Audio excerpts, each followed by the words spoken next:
Hello students, আজকে এই ভিডিওটাতে আমরা ফ্যাক্টরাইজ করব x⁴ plus X square plus 1 এই এক্সপ্রেশনটাকে।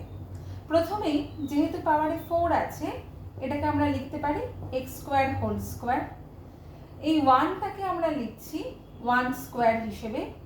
এক্স স্কোয়ারটা যেরকম আছে সেরকমই থেকে যাবে।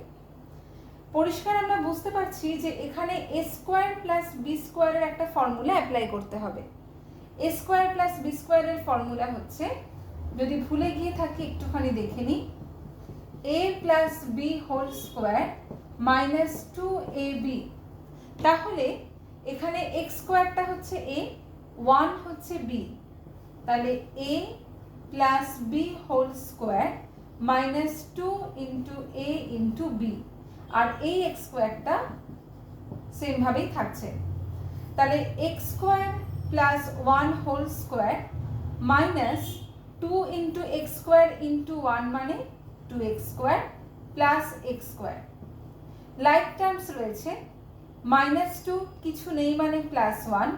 যেহেতু 2টা বড়, তার আগের সাইনটা রয়েছে মাইনাস, তাহলে এরপর যে সাইনটা আমরা লিখব সেটা মাইনাস হবে। আর অপোজিট সাইন আছে, সাবট্রাক্ট করতে হবে। 2 - 1 1, তার মানে কিছু নেই মানে -x স্কোয়ার। এবারে আমরা এক্স স্কোয়ার প্লাস 1টাকে এ ভাবছি আর এই এক্সটাকে বি ভাবছি। তাহলে এ স্কোয়ার মাইনাস বি স্কোয়ারের ফর্মুলা, এ স্কোয়ার মাইনাস বি স্কোয়ারের ফর্মুলা আমরা জানি, এ প্লাস বি হোল ইন্টু এ মাইনাস বি। সেক্ষেত্রে এক্স স্কোয়ার প্লাস 1টা লিখছি এর জায়গাতে, plus B A minus B.